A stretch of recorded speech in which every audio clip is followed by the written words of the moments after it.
जयराम महतो आजकल हेमंता बिस्वा शर्मा से गुफ्तगू करने का बहुत इंटरेस्ट कर रहे हैं, क्या नहीं, इंटरेस्ट नहीं हुआ, एक मेहमान है और मेहमान का सम्मान करना झारखंड की प्रकृति रही है। अमित महतो जी का चुनाव लड़ना हमारे दल से या ना लड़ना, चूंकि उस क्षेत्र के हमारे स्तंभ है देवेंद्र जी, हम उन्हीं पे छोड़ देते हैं, क्योंकि वो मान के चलो लोकसभा लड़ चुके हैं, वो 6 सीटों पे लड़ चुके हैं और रांची हटिया उनके लिए कहीं भी खुला है। तो ये निर्णय मैं आदरणीय बड़ी उपाध्यक्ष जी पे छोड़ता हूँ कि अमित महतो जी के साथ हम लोग किस प्रकार से राजनीति में करें या किस किस तरह उनके साथ हैं, क्योंकि उसी क्षेत्र से आते हैं। तो ये मैं उनको ये संज्ञान में देना चाहूँगा। कोई नाराजगी ऐसी कुछ नहीं है। देखिए, अभी बात है कि राज्य के लिए हम लोग आए हैं, हम लोग सीटें जीत कर जाएंगे तो मजबूत होंगे। तो मान के चलिए अगर 2 प्रत्याशियों में चूंकि जो लगे कि हाँ इस बार के लिए परफेक्ट है, वो नो डाउट वो फ्यूचर है, तो उसके बाद भी उनको ये निर्णय उन पर हम लोग सोच सकते हैं, उनसे मिले जुले बातचीत करें और इसका निष्कर्ष निकालें। क्या आपका निर्णय रहेगा कि सुदेश महतो जो महतो वोट बैंक को झारखंड में संभालने का काम कर रहे हैं, उस वोट बैंक को ध्वस्त करने का काम आपकी पार्टी देखिए, हम लोग किसी जाति की राजनीति करने नहीं आए हैं, हम लोग झारखंड के जनमानस के दर्द पर मरहम लगाने की राजनीति करने आए हैं और दर्द किसी एक जाति को नहीं मिला है। परीक्षा में बैठने वाले छात्र एक जाति के नहीं होते हैं, विस्थापन होने वाले लोग एक जाति के नहीं होते हैं, नौकरियों में धक्का खाने वाले लोग एक जातियों के नहीं होते हैं, पारा शिक्षक एक जाति के नहीं हैं, आंगनबाड़ी की सेविकाएं एक जाति के नहीं हैं, स्वास्थ्य कर्मी एक जाति के नहीं हैं, सहायक पुलिस कर्मी एक जाति के नहीं हैं।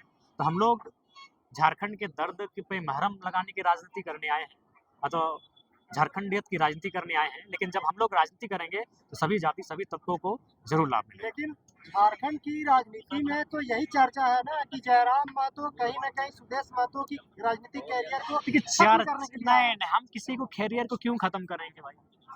आप अगर अच्छे से काम किए हैं तो जनता आपको चुनेगी, हम कैसे किसी को खत्म कर सकते हैं? हमारे कहने से, हमारे बोलने से अगर कोई खत्म होता और किसी इंसान के बोलने या करने से कोई खत्म होता तो लोग दुनिया को खत्म करा चुके होते। ये उस व्यक्ति के कार्य पर डिपेंड करता है कि आप 25 वर्षों से 30 वर्षों से 40 वर्षों से जिन्होंने राजनीति किया है, आपने जनता के साथ कैसा व्यवहार बनाया है, जनता के मुद्दों के साथ कैसा काम किया है, ये उन पे डिपेंड करता है। कैंची छाप सिंबल मिलने के बाद जयराम महतो पार्टी में कितना मजबूत महसूस कर रहे हैं, जनता के बीच में कितना मजबूत महसूस कर रहे हैं, क्योंकि लोकसभा में हम लोग बटे हुए थे, हमारा रजिस्ट्रेशन नहीं हुआ था, हमारे प्रत्याशियों का सिंबल एक नहीं था। अब कैंची छाप यानी राजमहल, शायद राजमहल के 1 से लेके गढ़वा के भवनाथपुर के 81 तक एक कैंची छाप, साहेबगंज के राजमहल से 1 नंबर विधानसभा से लेकर गढ़वा के 81 नंबर वाले विधानसभा भवनाथपुर तक कैंची छाप, कैंची छाप, कैंची छाप। क्या जयराम महतो यह निश्चित कर लिए हैं कि वह चुनाव में अकेले ही लड़ने के लिए तैयार हैं? देखिए, जो राजनीतिक दलें अभी स्थापित हैं, उनको राज्यवासियों ने मौका दिया और अगर हम लोग शुरू से उनके गोद में जाकर बैठ जाएं तो राज्य की जनता तो कहेगी फिर आप क्यों आए हैं, क्यों थे राजनीति में? उनके जैसा ही चुनाव लड़ना था, उनके साथ ही होके लड़ना था। तो कुछ नया करने आए हैं, नया करने दीजिए, नया करने जा रहे हैं। और जो फॉर्म बांटा गया था 5100, जो भी मीडिया में रिपोर्ट आई थी, क्या फॉर्म लेना जरूरी है क्या विधानसभा का टिकट लेने के लिए? देखिए, हम लोग फॉर्म लेना जरूरी है, पैसे देना जरूरी नहीं है। फॉर्म लेना आवश्यक है, फॉर्म भरना आवश्यक है, अपना विवरण देना आवश्यक है, अपनी जानकारी देना आवश्यक है। जैसे परीक्षार्थी फॉर्म भरते हैं किसी नौकरी को पाने के लिए, विधायक जो बनेंगे उन्हें फॉर्म भरना हो। हम लोग नए पैटर्न के साथ आए हैं। आप ही ना कहते हैं पढ़े लिखे लोग कि क्लर्क बनने के लिए परीक्षा देना पड़ता है, आवेदन करना पड़ता है और अनपढ़ लोग विधायक बन जाते हैं और राज्य को चलाने लगते हैं। तो हम लोग एक नया प्रयास करने आए हैं, इसीलिए हम लोग आवेदन भी लेके आए हैं, एक मापदंड भी लेके आए हैं, परीक्षा और इंटरव्यू भी लेकर आए हैं। तो करने दीजिए ना, अभी सवाल जवाब क्यों कर रहे हैं? एक नया आप लोग चाहते हैं वैसा करने आए और फिर हम इन लोग को टोक रहे हैं, तो करने दीजिए थोड़ा। अच्छा, कैंडिडेट का सूची आप जारी नहीं कर रहे विधानसभा में, किसको कहां से मिलेगा? सूची जारी इसलिए अभी नहीं होगी चूंकि हम लोग एक समन्वय स्थापित करेंगे। राजनीति में हम लोग एक नया दौर लाने जा रहे हैं। अगर एक विधानसभा में 5 लोगों ने फॉर्म भरा है, अजय, विजय, सुनील, मंडल, सुनील, दिस दैट, कोई भी 5 लोग, तो उनको हमारी कोऑर्डिनेशन कमेटी बैठेगी, उस समय केंद्र अध्यक्ष स्वयं उपस्थित रहेंगे और उनके बीच एक समझौता नामा किया जाएगा या फिर समझाया जाएगा कि चलिए सब मिलके इनको समर्थन करें, एक प्रयास। लेकिन अगर पहले सूची जारी नहीं करते तो, क्योंकि पार्टी आपकी नवेली है, तो फिर विस्तार करने में समय देखिए, आपको भी मालूम है 1 लाख जी को 4 दिन पहले टिकट मिला था। झारखंड ने धनबाद की राजनीतिक इतिहास में दूसरी बार धाकड़ रिजल्ट लेके आए। यानी 2 सालों से जयराम महतो ने, उनके राजनीतिक दल ने जो संघर्ष किया है सभा कर करके, हमें लगता है ज्यादा दिक्कत नहीं होगा। और ये कांके विधानसभा है। तो अब ऐसा कोई मायने नहीं है, लोकसभा जैसा कुछ है, ठीक वो प्रत्याशी हैं अलग बात है, लेकिन अब चूंकि सब कोई अपना विधानसभा का ही फोकस कर रहे हैं, तो इसलिए हम लोग भी चाहते हैं कि जो जिस विधानसभा का है वहीं पे अभी फिलहाल फोकस किया जाए। जिला भी बहुत बड़ा होता है, तो ऐसी ये कोई विषय बात नहीं है।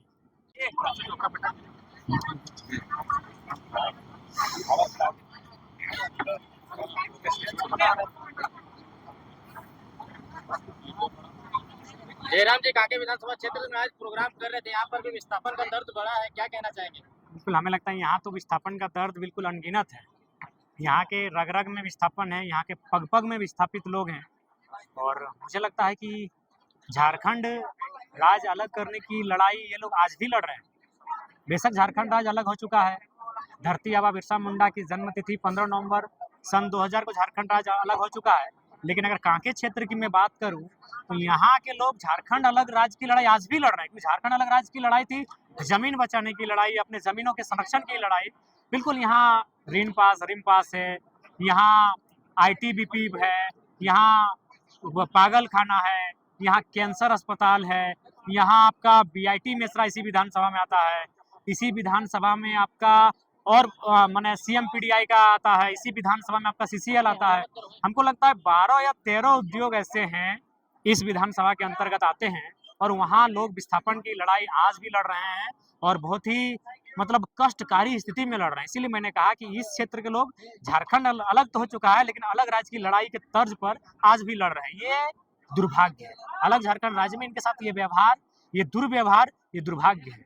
तो इसके लिए हम लोग चाहेंगे कि सरकार इस विषय को, जिला प्रशासन इस विषय को संज्ञान में ले, और विस्थापन की जो मांगे हैं उस समस्या का निदान किया जाए। यहाँ के वर्तमान विधायक भी कहीं ना कहीं लोग सवाल उठाते हैं कि बाहरी और स्थानीयता प्रूव करता है कोर्ट में। देखिए, सबसे पहली बात है कि वो राजस्थान से हैं, ये लगभग तय है, और चूंकि आप जनरल सीट में पूरे भारतवर्ष से आकर कहीं भी चुनाव लड़ सकते हैं, लेकिन जो आरक्षित सीटें होती हैं वहाँ उसी राज्य का निवासी होना चाहिए। जैसे कल्पना मैडम, वो भी चाहती तो किसी संथाल के लिए रिजर्व, मतलब संथाल के लिए नहीं, एसटी के लिए रिजर्व सीट पे जाके चुनाव लड़ती, लेकिन वो जाके गांडे की जनरल सीट से चुनाव लड़ी, क्योंकि वो उड़ीसा राज्य की बेटी है। बहू झारखंड की है, लेकिन बेटी उड़ीसा राज्य की है। तो ठीक उसी प्रकार जो समरी लाल जी हैं, ये राजस्थान से संबंध रखते हैं, लेकिन ये हमारे राज्य का दुर्भाग्य है कि लोग जानबूझकर मतलब गलत चीजों को इस राज्य में लगातार मतलब प्रचलित कर रहे हैं।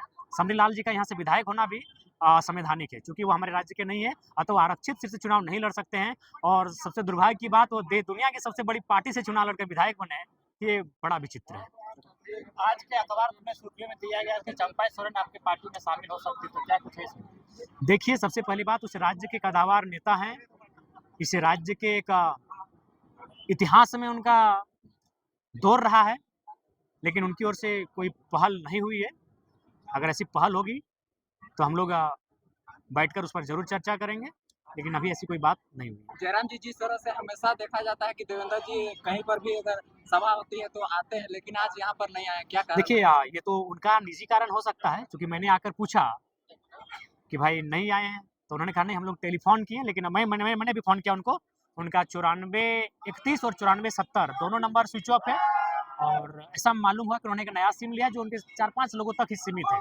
तो मैंने ताकि दोनों जिला अध्यक्ष से पूछा, युवा मोर्चा के भी अध्यक्ष से पूछा और मैन मोर्चा के भी अध्यक्ष से पूछा कि हमारे बड़ी उपाध्यक्ष नहीं है, तो उन्होंने कहा कि नहीं, उनसे हम लोग टेलीफोनिक बात ही नहीं हो पाई है, और विशेष कुछ नहीं है। सारा ऑफ है, 9431 भी हम लोग फोन किए नहीं, मैंने खुद फोन किया। अगर अभी ऑन है तो हो सकता है, लेकिन मैंने खुद फोन किया कि अगर बाय द वे इनसे छूटा है तो हम खुद उनको कहेंगे क्या भाई है, लेकिन बातचीत नहीं हुई। ऐसा कोई बात नहीं है, क्योंकि देखिए अब वो विधानसभा का समय है। क्या सिल्ली के शिक्षकों पे बोला, तो क्या हाँ, अगर मैं आपकी सत्ता में जी बिल्कुल, पारा शिक्षक में 95% ज्यादा लोग झारखंडी हैं, और अगर झारखंड के पारा टीचर मजबूत होंगे, यानी झारखंड का एक परिवार मजबूत होगा, उसकी आर्थिक स्थिति मजबूत होगी, और जो लोग सिस्टम को खोखला करने के लिए आए हैं वो नहीं चाहेंगे कि झारखंड का कोई परिवार मजबूत हो। इसलिए देखिए, आज जहाँ प्रोफेसर बनते हैं, जहाँ की तनख्वाह 1.5 लाख, 2 लाख, 2.5 लाख है, वहाँ झारखंडी नहीं है, तो वहाँ कोई बात नहीं होता। पीजीटी में ओपन टू ऑल कैटेगरी में धड़ल्ले से बाहर के लोग आते हैं, वहाँ कोई बात नहीं होता। लेकिन जब पारा शिक्षक की बात आती है, तब देखते हैं लोग मौन साध लेते हैं। 24 सालों से ये मानना होगा आपको कि राज्य की शिक्षा व्यवस्था की रीढ़ है, वो शिक्षक होकर उन्होंने, हमें लगता है, बहुत सारा काम किया। कभी दवा भी बांटे, तो कभी जनगणना भी किया, तो जनगणना तो खैर करते हैं शिक्षक, लेकिन उसके अलावा भी बहुत सारे ऐसे काम किए जो शिक्षकों का नहीं था। तो नो डाउट 24 साल से झारखंड की शिक्षा की जो रीढ़ है उसको थाम कर बैठे हैं पारा शिक्षक। क्या सिल्ली के पूर्व विधायक अमित कुमार महतो आपके संपर्क में है क्या? देखिए संपर्क में है, बातचीत होती है, अगर वो हमारे राजनीतिक दल से आएंगे तो मैं चूंकि बड़ी उपाध्यक्ष जो हमारे बड़े भाई देवेंद्र जी हैं उसी क्षेत्र से हैं, तो मैं ये निर्णय उन पर छोड़ देता हूँ। मैं आज मीडिया के माध्यम से